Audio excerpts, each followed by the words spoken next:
نگرانی اور پہرے داری کے لیے کتے کو پالا جا سکتا ہے، اور یہ ایسا حکم ہے جو پچھلی شریعت میں اور ہماری شریعت میں توافق ہے۔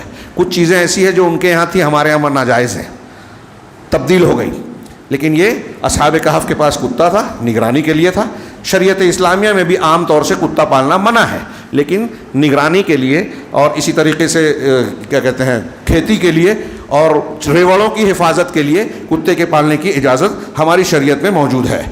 ایک مسئلہ یہ نکالا کہ غیر مسلموں سے تعامل اور معاملہ کرتے ہوئے تلطف اور نرمی برتی جائے، یہ بہت اہمیت کی حامل بات ہے موجودہ حالات میں۔ اور پانچواں مسئلہ الحذر من التعرض للمخاطر، خطرے کے سامنے اپنے آپ کو ڈالنے سے بچنا، ہوشیار رہنا، خطرات سے ہوشیار رہنا، ایسے خطرے سے جس کے نتیجے میں کفر اور کافر کا دباؤ ہم پر قائم ہو جائے۔ پورا حماس والا اسرائیل والا معاملہ دیکھیے، یہ اس کی خلاف ورزی ہے کہ ان خطرات سے اپنے آپ کو بچانا، اپنے آپ کو اس کے اندر نہیں جھونکنا جس کے نتیجے میں کافر کی قوت، غلبہ اور دباؤ مسلمانوں پر قائم ہو۔ یہاں دور اندیشی کو چھوڑ کر ایسے اقدامات عام ہو گئے، اور دنیا کا ایک طبقہ جذباتیت کے طور پر ایسی چیزوں کا کی جو ہے تائید کرتا ہے اور مسلمانوں کو نقصان پہنچاتا ہے۔ یہ جو طبقہ ہے، اس کی تاریخ دیکھیے، اس نے کبھی امت کا فائدہ نہیں پہنچایا، لیکن بات کرتا ہے ایسی کہ یہی امت کا ٹھیکیدار ہے۔ اسی طرح قبروں کو مسجد بنانے اور اس پر عمارت تعمیر کرنے کی ممانعت۔ اور ایک مسئلہ نکالا کہ غیر اہم مسئلوں میں بحث نہیں کرنا۔ اصحاب کہف کی تعداد کتنی تھی؟ اللہ تبارک و تعالیٰ نے اشارے میں کہا کہ آپ ان سے اس سلسلے میں اگر کوئی تم سے سوال کرے تو فلا کیا ہے میراً ظاہرہ،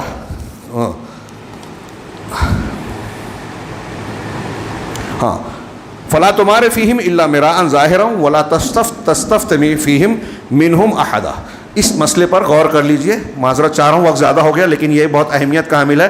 اللہ نے کہا کہ ان کے معاملے میں اگر کوئی بحث کر رہا ہے تو سرسری بات کیجئے، جھگڑا بحث مت کیجئے۔ سرسری بحث سے مطلب کیا؟ قرآن نے جو آپ کو بتا دیا، اللہ نے جو بتا دیا، بس اتنا بیان کیجئے، اس سے زیادہ میں نہیں جانتا۔ اور ایک چیز یہ معلوم ہوئی کہ ان کی تعداد کتنی تھی، اس سے آپ کو دنیا اور آخرت کے کیا فائدے ہیں۔ آج مسلمانوں میں بہت سی ایسی بحثیں ہوتی ہیں جس کا کوئی لینا دینا ہماری دنیا اور آخرت کے فائدے نقصان سے نہیں ہے، اور اس میں لگے رہتے ہیں۔ ایک سبق یہ ملا۔ اور اگلا جملہ ہے وَلَا تَسْتَفْتِ فِيهِمْ مِنْهُمْ أَحَدًا، ان میں سے کسی سے اس مسئلے کے سلسلے میں، اہل کتاب ہوں، یہود و نصارہ ہوں، ان سے بات مت کیجیے، فتویٰ مت پوچھیے۔ غور کرنے کی بات ہے، لا تستفت فتویٰ سے ہی بنا ہے، استفتاء مت کیجیے، یعنی فتویٰ مت پوچھیے۔ کن سے؟ ان اہل کتاب، کیونکہ ان کے پاس جو علم ہے وہ صحیح نہیں ہے۔ اب ہمیں بھی اگر کسی سے فتویٰ پوچھنا ہے تو یہ دیکھیں کہ قرآن و حدیث کو جاننے والا دیانت دار مفتی کون ہے جو قرآن و حدیث جانتا ہے۔ اب ہمارے آج کل بہت سے لوگ اگ رہے ہیں دعوت کے میدان میں، ہاں اگ رہے ہیں، کہہ رہا ہوں، علم حاصل نہیں کیا، ڈگریاں نہیں لی، دین کے علم کو دینی علوم کے راستے سے نہیں سیکھا، کچھ الٹا سیدھا مطالعہ کر لیا، گوگل سے تفتیش کر لی، سمجھے بغیر، اصولوں کو جانے بغیر فتوے دینے لگے۔ کچھ ایسے ہیں جو لمبی داڑھی لمبا کرتا کر لیا، باقاعدہ علم نہیں ہے، لوگ ان کے لباس کو دیکھ کر ان سے فتوے پوچھ رہے ہیں، جانتے ہیں یہ عالم نہیں ہے۔ مفتی علماء میں بھی بہت سے لوگ جو اہل علم ہے نا، ذمہ دار، وہ فتویٰ نہیں دیتے، احتیاط برتتے ہیں۔ تو پتہ یہ چلا کہ فتویٰ اس سے پوچھنا ہے جو علم والا ہو۔ اللہ نے کہا ان سے مت پوچھو ان کے بارے میں، ہاں پوچھنا ہی نہیں ہے، ماننا تو بات کی بات ہے۔ پوچھنا کس سے ہے؟ فَاسْأَلُوا أَهْلَ الذِّكْرِ، اہل ذکر سے پوچھنا ہے۔ تو ایسے ہی جو مسلمانوں کے بڑے اور اجتماعی معاملات ہیں، اس میں اس سے سوشل میڈیا سے مت پوچھیے۔ لوگ روز سوال لاتے ہیں، فلاں نے یہ لکھا، ڈھیما نے یہ لکھا۔ کیوں آپ پڑھتے ہیں؟ آپ اس کو پڑھیے، بہت سی چیزیں ہیں مارکیٹ میں، تو آپ ہر چیز کی طرف توجہ دیتے ہیں، لوگوں سے سوال کرتے ہیں کیا؟ جو اتھینٹک ہے، قابل اعتماد لوگ ہیں، آپ ان سے رجوع کیجئے، ان پر اکتفا کیجئے۔ ان کو جب آپ فارورڈ نہیں کرو گے، پڑھو گے نہیں، اس پر بحث نہیں کرو گے، یہ ایسے ہی مر جائیں گے، اور انہیں ایسے ہی مار دینا چاہیے۔ اس سلسلے میں اور بھی ہدایات ہیں، وقت کافی زیادہ ہو گیا۔ یہ میں نے گزشتہ ہفتہ اصحاب بروج کا واقعہ، اصحاب الاخدود کا واقعہ نقل کیا تھا، بیان کیا تھا۔ اس ہفتے یہ اصحاب کہف کا، اور میں نے جو کچھ بیان کیا ہے یہ بہت تھوڑا ہے۔ آپ ہر ہفتہ قرآن کی تلاوت کریں سورہ کہف کی، اور کوشش کریں کہ تدبر کے ساتھ۔ امام شافعی کہتے تھے کہ ہر ہفتہ ایک مومن بندے کو پابندی سے سورہ کہف پڑھنا چاہیے، اور علماء اور طلباء کو ہر جمعہ کو 2 مرتبہ پڑھنا چاہیے، اس لیے کہ اس میں دروس و اسباق کے بہت سارے پہلو موجود ہیں، بہت مفید امور اور نصیحتیں ہیں، ہدایات ہیں۔ اللہ رب العالمین سے دعا ہے کہ وہ ہمیں قرآن پڑھنے، سمجھنے اور اس پر عمل کرنے کی توفیق دے، اور اس کی برکت سے دنیا اور آخرت میں کامیاب ہونے کا حقدار بنائے۔ اقول قولی ھذا واستغفر اللہ لکم صلی اللہ علیہ نبینا محمد۔ بارک اللہ لنا ولکم فی القرآن المجید ونفعنا وإیاکم بالآیات والذکر الحکیم، انہ تعالی جواد کریم ملک بر رحیم۔